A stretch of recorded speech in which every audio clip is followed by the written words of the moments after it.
देखिए, हम आ गए हैं हवेली में और यहाँ हम जानने की कोशिश करेंगे फतेहपुर के इतिहास के बारे में। पुरानी हवेली, ये बहुत ही सुंदर हवेली है। फ्रांस की लेडी हैं जिन्होंने 1999 में ये हवेली यहाँ के जो देवड़ा सेठ हैं उनसे खरीदी थी और इसके अंदर एक आर्ट गैलरी इन्होंने सेटअप करी, क्योंकि वो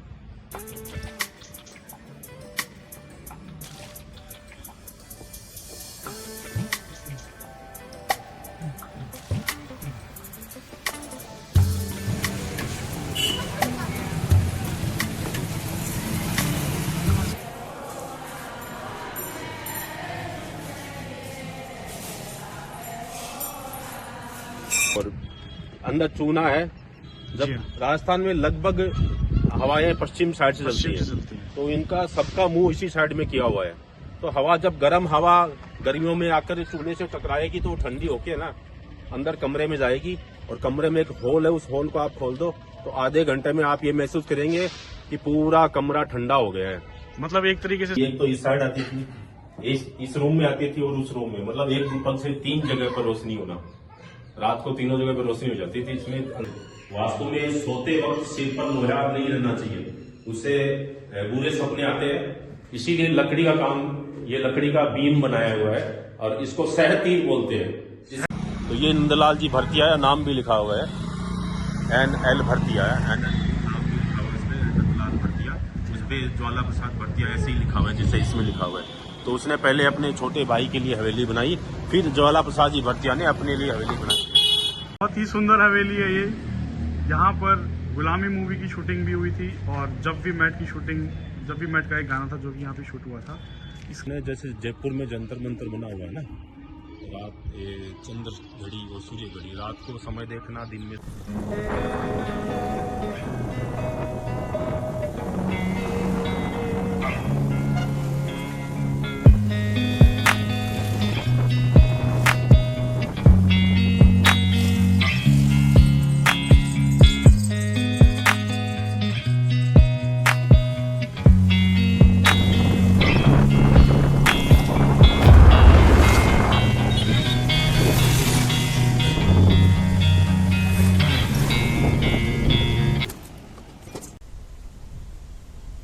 नमस्कार दोस्तों, मैं अभिषेक सारस्वत आज आपको लेकर के आया हूं राजस्थान के सीकर डिस्ट्रिक्ट के शहर फतेहपुर शेखावाटी में। वैसे तो फतेहपुर का इतिहास बहुत पुराना है और इसे जाना जाता है यहाँ की सुंदर हवेलियों की वजह से, जिसमें ऐतिहासिक कला का आपको वो दृश्य देखने को मिलेगा जो अपने आप में बहुत सुंदर है और यहाँ की शान है। अभी हम खड़े हैं गढ़वा जोड़े पे। पुराने समय में यहाँ पर राजाओं ने बहुत सारे जोड़ों का, कुओं का, बावड़ियों का, छतरियों का, हवेलियों का निर्माण करवाया था।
ये है यहाँ की बालू रेत। इस मिट्टी की ये खासियत है कि ये जैसे ही आप कपड़ों में या फिर हाथ में या फिर कहीं पे भी इसको लगाएंगे और अपना हाथ और कपड़े साफ करेंगे, झड़का देंगे, तो ये मिट्टी साफ हो जाएगी।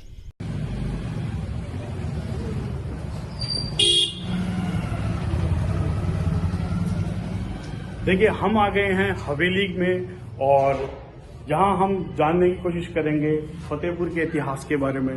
पुरानी हवेलियों के बारे में, पेंटिंग्स के बारे में। और हमारे साथ में प्रशांत जी हैं। प्रशांत जी हमें एक्सप्लेन करेंगे और बताएंगे कि क्या क्या चीज़ें यूज़ में होती थी और क्या उनका सही मायने में अर्थ है, क्योंकि बहुत साल पहले, बहुत सालों साल, 100 साल से भी ऊपर हो गए हैं इस इतिहास को। बताया जाता है कि 1500 सदी में इस शहर का स्थापना हुई थी और 17वीं सदी के अंदर सारी हवेलियां बनाई गई। तो प्रशांत जी हमें बताएंगे उनके बारे में, जो खास चीजें हैं हवेली में, पेंटिंग्स की क्या खासियत है, जो वॉल पेंटिंग्स हम देख सकते हैं आज भी वो बरकरार है, उसका क्या कारण है, वो सारी चीजें हम एक एक चीज जानने की कोशिश करेंगे प्रशांत जी से। तो मैं सबसे पहले आपको शेखावाटी के बारे में बताना चाहता हूँ। शेखावाटी, जो शेखा थे वो राजपूत राजा थे और वाटी का मतलब होता था गार्डन। तो ये शेखावत जो थे उनके पूरा गार्डन था।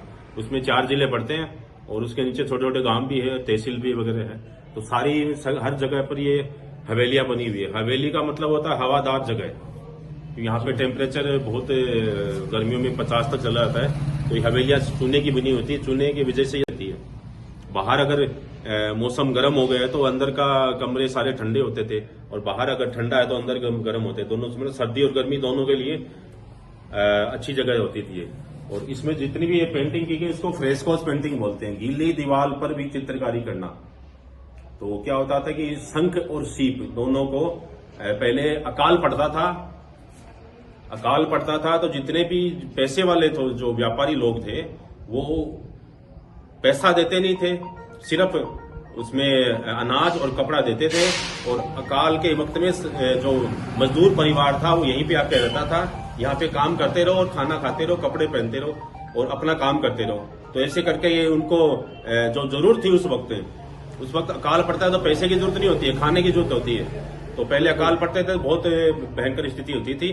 तो उस अकाल को की में सहायता करते थे और अपना काम भी निकल जाता था। उसमें हवेलियां बनाते थे, बावड़ी बनाते थे, कुएं बनाते थे, जोड़े बनाते थे। ये सब अकाल के वक्त ही बनती थी सारी चीजें। तो उस वक्त क्या होता था कि जो औरतें थी वो सीप और शंख को पीसती थी और जो पुरुष थे वो उनका लेप, जो औजार थे, औजारों से हवेली पे दीवालों पे लगाते थे। और जैसे ही दीवार पे वो लगता था वैसे ही चित्रकार था वो अपनी चित्रकारी स्टार्ट करता था। क्योंकि गीली दीवार के में अगर चित्रकारी नहीं करेंगे तो वो दीवार स्मूथ हो जाती थी और स्मूथ होने की वजह से उस पर ना तो उन्होंने ये बताया था। तो फतेह खां उस वक्त हिसार से आया था, मुगलों से हार कर। यहां पर आकर उसने 1506 में और अपने किले का निर्माण स्टार्ट किया था। तो जब किले का निर्माण स्टार्ट किया था तो वहां पे एक साधु बैठे थे, गंगानाथ जी। तो गंगानाथ जी ने को जैसे ही उनके जो सैनिक थे उन्होंने गंगानाथ जी को उठा दिया, बोले चलो खड़े हो, यहां से चले जाओ। तो गंगानाथ जी ने अपने जो अंगारे थे, जो धूना जमा के रखा हुआ था, वो सारे अंगारे अपनी झोले में डाल लिए।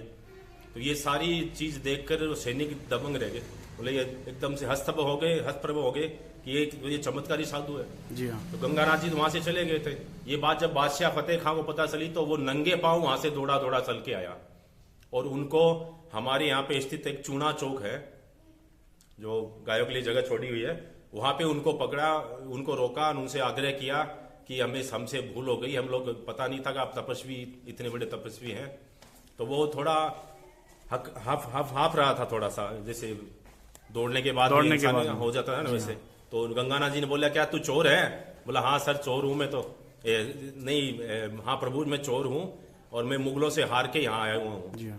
तो फिर क्या था कि सबसे पहले उन्होंने उस गंगानाथ जी की जो समाधि ली थी ना, उसके पहले तो उन्होंने थोड़ा सा बना दिया था, लेकिन जब उन्होंने 20-30 साल बाद में समाधि ली थी तो उन्होंने वहां पे एक बहुत बड़ा आलीशान मंदिर बना दिया था, जो आज भी अनवरत है। वो फतेहपुर की पहली बिल्डिंग वही है। उसके बाद में उन्होंने अपना गढ़ स्टार्ट किया था, जिसे सारनाथ मंदिर बोलते हैं। हाँ, सारनाथ जी तो उनके बाद में हुए थे। पहला तो गंगानाथ जी थे, गंगानाथ जी के बाद में सारनाथ जी हुए थे। यहाँ पे 2-3 जीवित समाधियां हैं। यहाँ पे जीवित समाधि लेना कोई इतनी छोटी बड़ी बात नहीं है। उसके बाद में 1508 में सारा गढ़ बनकर तैयार हुआ और 1508 में फतेह खान ने अपने सैनिकों साथ में, जितने भी अपने साथ में, जो तुइनमल जी सराव की, बस्ती राम जी खेड़वाड़ और जितने भी थे, केडिया थे और भी बहुत सारे थे, जो जितने थे उनको लेकर यहाँ पे बस गए। उसके बाद में उनका वंश चलता रहा। उसके बाद में करीबन 11 तो ये कायम खानी नवाब हुए और 9 राजपूत राजा हुए उसके बाद में। राजपूत जो शेखावत थे ना, उन्होंने, तो उनके काल में भी हवेलियां बनती थी। और हवेलियां राजस्थानी लकड़ी है, इसको रोहिड़ा बोलते हैं। रोहिड़ा ये खारा होता है, इसलिए इसको दीमक वगैरह कुछ नहीं लगती। तो आज ये हवेली करीबन 180 साल पुरानी हो चुकी है, लेकिन इसकी लकड़ी वैसी की वैसी पड़ी है। इसने कितने पता नहीं कितने बारिश की बूंदे सही है, कितनी पानी से भी खराब का आज तक नहीं हुई है। और इसकी डिजाइन भी आप देख कितनी बारीक है, हाथों से बनाई हुई है। आजकल तो मशीन होती है, मशीन में इतनी बारीक नहीं होती है। अच्छा, ऊपर अभी ये तो कलर के अंदर थोड़ा सा ढक गए हैं। ये सारा हाथी दांत लगा हुआ है, सारा आप ये देख रहे हो ना, ये फ्लावर जो भी है, ये छोटी मोटी, ये सारे के सारे हाथी दांत है। और ऊपर मंदिर के ऊपर आप देखोगे जो पीला पीला कलर जो नजर आ रहा है ना, ये सारा सोना है, रियल गोल्ड है ये सबका। वो पेंटिंग में उस टाइम पे गोल्ड का यूज, गोल्ड का गोल्डन पेंटिंग जिसको बोलते ये सब वास्तु के हिसाब से होता था कि कितना % हमें सोना लगाना है, कितना % चांदी होना चाहिए, कितना % पीतल होना चाहिए। यहाँ पे लोहे के किले भी आप देखते होंगे, जो आप लगता है कि कैसे बेवजह क्यों ठोक रखी है, ये सब। तो प्रशांत जी, ये जो आला है ये कोने में, ये किस लिए बनाया गया है? ये वही मैंने आपको बताया ना, रोशनी के लिए काम में लेते थे। पहले दीपक जला लेते इसमें, और इसके अंदर दोनों साइड में कांच लगे हुए हैं, तो वो कांच रिफ्लेक्शन करता था। तो दीपक जलाने के बाद में रोशनी एक तो इस साइड आती थी, इस रूम में आती थी, और उस रूम में, मतलब एक दीपक से 3 जगह पर रोशनी होना। रात को तीनों जगह पर रोशनी हो जाती थी। इसमें अंदर साइड में कांच लगे हुए हैं।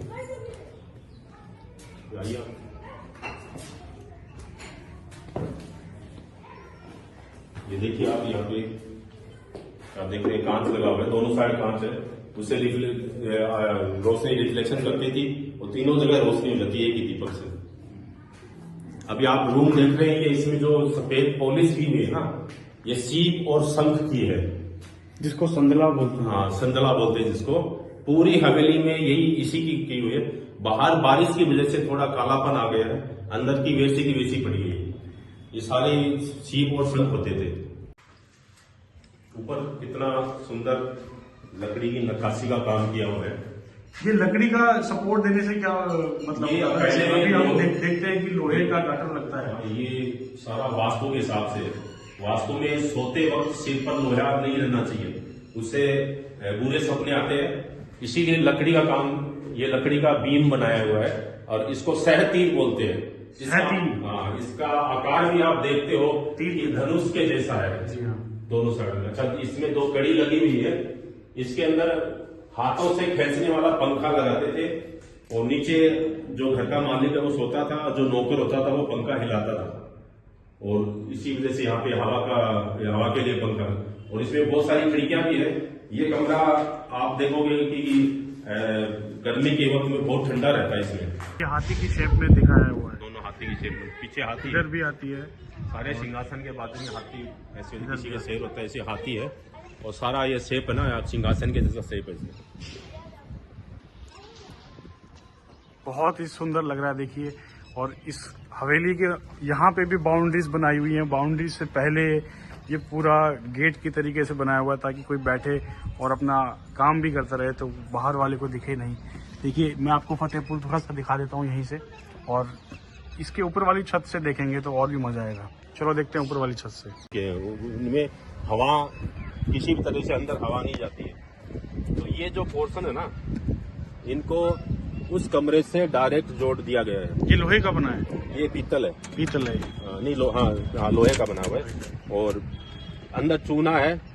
जब राजस्थान में लगभग हवाएं पश्चिम साइड से चलती है, तो इनका सबका मुंह इसी साइड में किया हुआ है।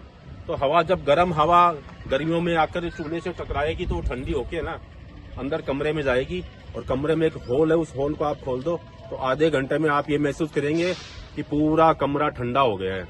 मतलब एक तरीके से सेंट्रलाइज्ड एसी के काम करता है। हाँ, ऐसा हो गया है, प्राकृतिक एसी हो गई है, समझ लो आप। तो जितने भी जो विदाउट विंडो के रूम है ना, जितने, उनके सारे में यही लगा हुआ है। इधर लगा हुआ है, आप उधर देखिए, वो उस साइड में भी लगा हुआ है। तो हमारे पुराने के आर्किटेक्ट्स कितने समझदार हुआ करते थे।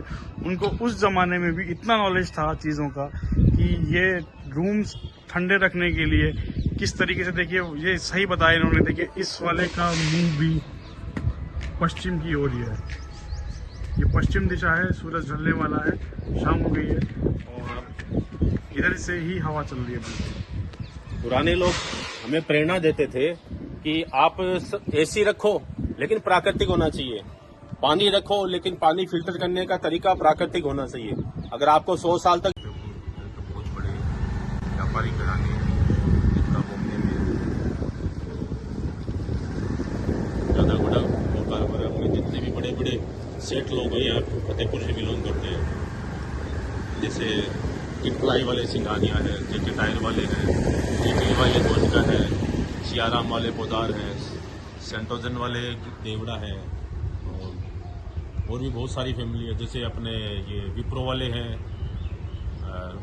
ये हवेली सिंघानियों की हवेली है। हाँ सिंघानियों की हवेली है। और अपने ये क्या बोलते हैं इसको, जो शोभना भरतिया है ना, जो टाइम्स ऑफ इंडिया की मालकिन है, उसी का यही फतेहपुरी की है वो भी। तो बहुत बड़ी बड़ी हस्तियां हैं जो जिसने हिंदुस्तान को व्यापार करना सिखाया है और हिंदुस्तान को सोने की चिड़िया इन्होंने ही बनाया था पहले। ये आप देख रहे हैं, ये सिंघानिया परिवार से ही है। अभी तो इनके वंशज ओम जी सिंघानिया इस हवेली को संभालते हैं।